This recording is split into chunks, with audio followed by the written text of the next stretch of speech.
Good afternoon, good evening. Friends, we've known each other for a number of years, and when I look around the audience, I see people I have run campaigns with, people who have challenged seemingly insurmountable problems, and people who I admire. I see people who would die in a ditch for anyone in trouble. In short, you are all people I trust. And that's why this speech is hard, because outside of this auditorium, people are losing trust in our organisations and by inference losing trust in us. Charities, particularly in the UK, have been in the news a lot recently. A quick search turned up these headlines. Just 2% of charities' income went to those it supported. Charity chiefs paid more than £100,000 a year. And poppy seller Olive faced uncontrolled deluge of charity begging letters. While we may question the facts, the context, and yes, the language, I believe that these stories form part of a wider charities are failing narrative. As charities, we have too often responded late, not at all, or defensively. This has then given significant airtime to some in the media and politics who are questioning charities' right to speak out. This at a time when those we serve need us more than ever. For these reasons, I believe we are now firmly inside an ongoing, evolving crisis.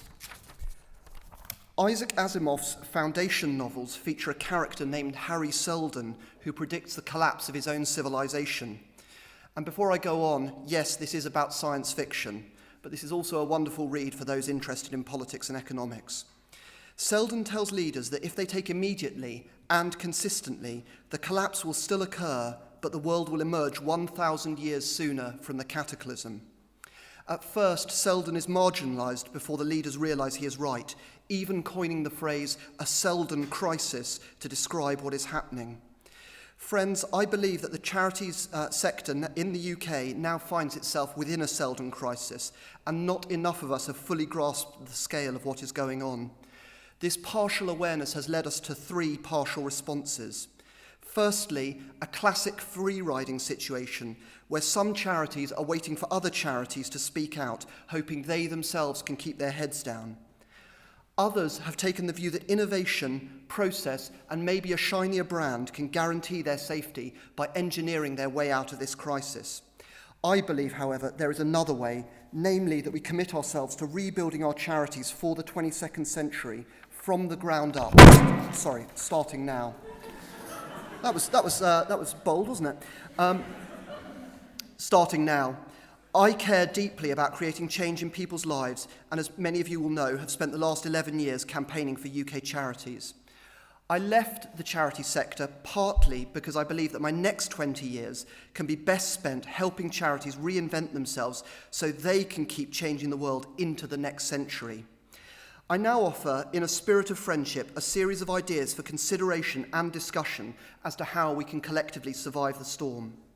Firstly, I believe it is vital we recognise the prolonged and existential nature of the crisis our charities are facing. This is likely to be our new reality for the foreseeable future. Complaining or partial solutions will not change this. The key is now action. This crisis may affect each of our organisations slightly differently.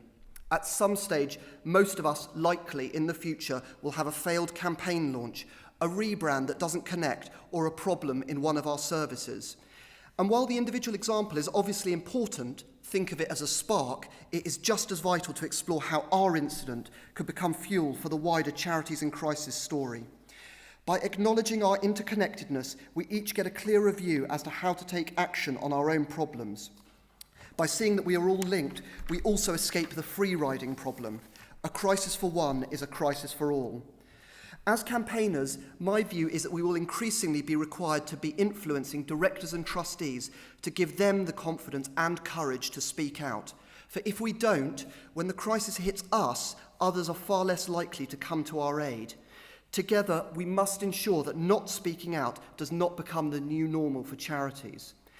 But neither should we respond defensively using violent language when problems assail us, as if how dare people question charities.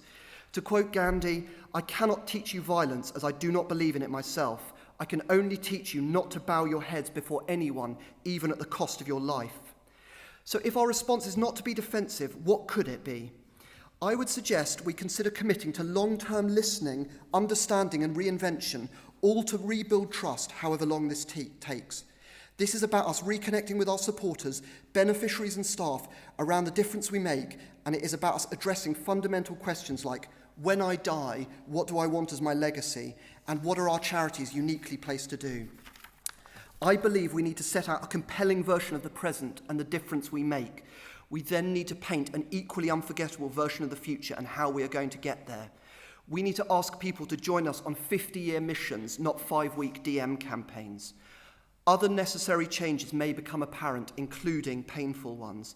This may include us stopping providing services, merging, or even closing charities. It may also be about us connecting, often for the first time, with those who question our very right to exist. We need to become see-through. Everything from our cleaners' timesheets, our budgets and our campaign evaluations available and online. Yes, it will show when we fail, but failure and ambiguity are okay.